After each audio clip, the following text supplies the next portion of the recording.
So hello everyone, welcome back to our YouTube channel. On this channel, we discuss various government vacancies for CA, CMA, CS and MBA and law students and pass out students. So in this video, we'll be discussing on one government vacancy for today that has been published by Power Grid Infrastructure Investment Trust, that is a PG INVIT. So without wasting time further, let's get started. First of all vacancy निकाली किसने? Vacancy निकाली है power grid infrastructure investment trust ने, जो कि sponsored है power grid corporation of India, जो महारत्न आपका PSU है मिनिस्ट्री ऑफ पावर के अंदर, उसका ये स्पॉन्सर यूनिट है, ट्रस्ट है. अब ये वैकेंसी है किसके लिए? ये वैकेंसी है CMA क्वालिफाइड के लिए, दैट इज असेंशियल क्वालिफिकेशन जो चाहिए यहाँ पे CMA चाहिए. कितनी वैकेंसी है? नंबर ऑफ वैकेंसी 1 है. असेंशियल पोस्ट क्वालिफिकेशन एक्सपीरियंस कितना मांगा है इन्होंने? अब ये 1 साल का है. ध्यान रखना है यहाँ पे आपका जो आपने ट्रेनिंग करी है CMA के अंदर वो यहाँ पे काउंट नहीं होगी. आपको CMA बनने के बाद 1 साल का एक्सपीरियंस यहाँ पे काउंट होगा. उसके बाद कितने साल का टेन्योर रहने वाला है इसका? 4 साल का रहने वाला है.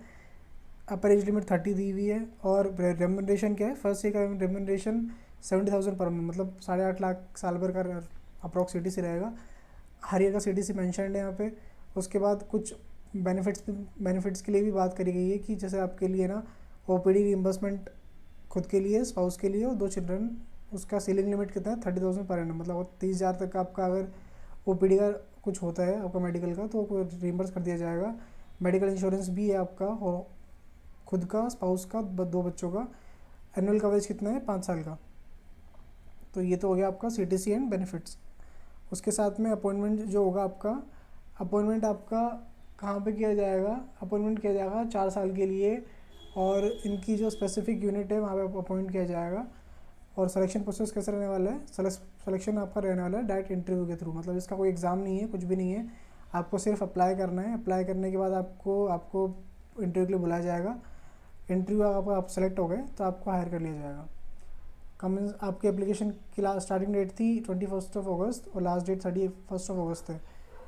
आपका एलिजिबिलिटी क्राइटेरिया जो आपका 1 साल का एक्सपीरियंस है वो कब तक हो जाना चाहिए? 31 अगस्त 2025. मतलब अगर आपने स्टार्ट किया था लास्ट ईयर 21 अगस्त या फिर 26 और 28 अगस्त से, तो आप एलिजिबल हो, कोई इशू नहीं है. अप्लाई कैसे करना है? इस लिंक पर क्लिक करना है आपको. लिंक पर क्लिक किया अपन ने. लिंक पे क्लिक करने के बाद ये आपको पावर ग्रिड की साइट पे लेके जाएगा, ट्रस्ट के साइट पे. इन्होंने स्पेसिफिकली साइट का एक टैब बना दिया इसी के लिए. तो यहाँ पे आपको अपने personal details, contact details, qualification details सारी चीज़ डालनी है और बस दैट्स ऑल. तो इस तरह से इस वैकेंसी के अंदर आपको अप्लाई करना है. काफ़ी अच्छी वैकेंसी, कुछ भी नहीं लगेगा आपका, कोई फीस नहीं, कुछ भी नहीं है. बस आपको अप्लाई करना है. डायरेक्ट रिक्रूटमेंट है, कोई एग्ज़ाम नहीं है. So that's all. बस एक चीज़ ये है कि एसेंशियल क्वालिफिकेशन CA में है, मतलब CA वाले बच्चे अप्लाई नहीं कर सकते, ओनली CA में ही अप्लाई कर सकते हैं. सो अगर वैकेंसी अच्छी लगी हो तो अपने फ्रेंड्स से ज़रूर डिस्कस करना, शेयर करना और hit the like button, subscribe to the channel अगर नए हो तो. That's all. Thank you so much.